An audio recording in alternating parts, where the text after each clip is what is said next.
तुम बस पैसों की बर्बादी करती हो। ये क्या फालतू का सामान उठा लाई? तुम्हें सूखे मेवा, बीन्स, किशमिश लाने की क्या जरूरत थी? अब इन्हें कोई खाता नहीं। इन्हें खाकर मेरा और पापा का ब्लड प्रेशर बढ़ जाता है। तुम्हारे हाथ में पैसे देना ही बेकार है। इन फालतू की वस्तुओं में सारा पैसा बर्बाद कर दिया होगा तुमने। इससे अच्छा तो मैं ही बाजार से सामान खरीद लाता तो ठीक रहता। मैं पहले भी तो बाजार से सामान खरीद कर लाता था, परंतु पैसे की बर्बादी कभी नहीं करता था। अंजलि, जिसकी शादी कुछ समय पहले ही हुई थी, जब वह बाजार के सामान खरीद कर लाई तो सामान को देखकर राहुल उससे गुस्से में बोला। तब अंजलि मुस्कुराते हुए बोली, आप सिर्फ वही सामान लेकर आते थे जो सामान मम्मी लिस्ट में लिखती थी। मेरे आने से पहले आप मम्मी से यह तो कह देते थे कि मेरे लिए खाना लगा दो, मेरे कपड़े धो दो, मेरे कपड़ों पर इस्त्री कर दो, परंतु आपने कभी ये देखा कि मम्मी छुप छुप के मिट्टी के बर्तन क्यों खाती है? जरा सा काम करते ही उनकी सांस क्यों फूल जाती है? वे दिन प्रतिदिन कमजोर क्यों होती जा रही हैं? आप देखते भी कैसे? आपको तो बस वक्त पर अपना काम चाहिए। किसी की सेहत कैसी है आपको क्या फर्क पड़ता है?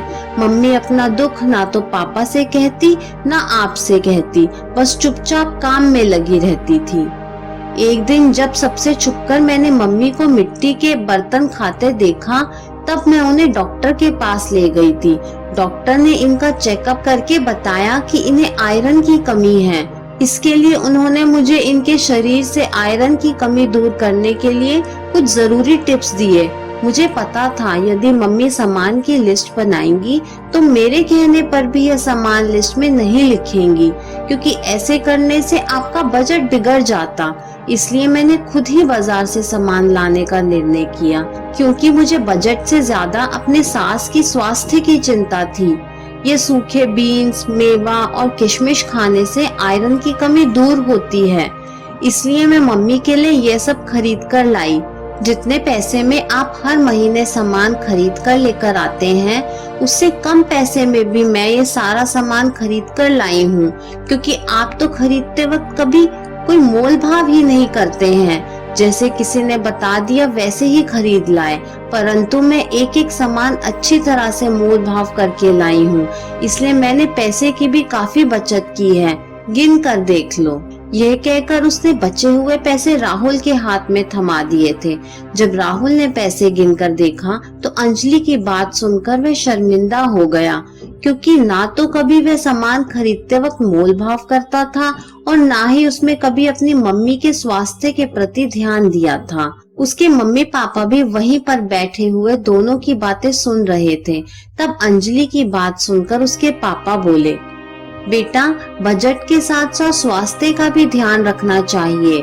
तुझसे समझदार तो तेरी बहू निकली, जो बजट के साथ साथ अपनी सास के स्वास्थ्य का भी पूरा ध्यान रखती है। तब पति की हाँ में हाँ मिलाते हुए उसकी मम्मी बोली, बहुत खुशनसीब हूँ मैं जो मुझे इतना प्यार करने वाली बहू मिली। मैं तो अपना ख्याल कभी नहीं रखती थी। कोई बात नहीं मम्मी, अब तो आपका ख्याल रखने वाली बहू आ गई, जो बिना मोल भाव किए सामान खरीदकर पैसे बर्बाद करने की बजाय एक एक पैसा सोच समझकर खर्च करती है। आगे से सामान लाने की जिम्मेदारी अब अंजलि की ही होगी। राहुल ने अंजलि की तरफ मुस्कुराते हुए कहा तो अंजलि के चेहरे पर भी मुस्कुराहट आ गई। दोस्तों, हमारे समाज में ऐसी बहुत सी महिलाएं रहती हैं जो बजट ना बिगड़े इस बात का पूरा ध्यान रखती हैं, परंतु अपनी सेहत का कभी भी ध्यान नहीं रखती, ना ही उनके परिजन रखते, क्योंकि जब वे किसी महिला को काम करते देखते हैं तो यही सोचते हैं कि वे ठीक ही होगी। लेकिन हमें खरीदारी करते वक्त बजट के साथ साथ अपने परिजनों की सेहत का ध्यान भी रखना चाहिए, तभी जीवन खुशहाल बनता है। नहीं तो जब कोई बीमारी गंभीर रूप धारण कर लेती है तब सारा बजट ही बिगड़ जाता है। इसलिए समय रहते डॉक्टर से चेकअप कराकर तुरंत बीमारी का इलाज करवाना चाहिए और उसके खान पान के प्रति पूरा ध्यान रखना चाहिए। ये कहानी आपको कैसी लगी मुझे कमेंट करके ज़रूर बताइए। कहानी पसंद आई हो तो लाइक, शेयर और चैनल को सब्सक्राइब करना ना भूलें। कहानी सुनने के लिए आपका बहुत बहुत धन्यवाद।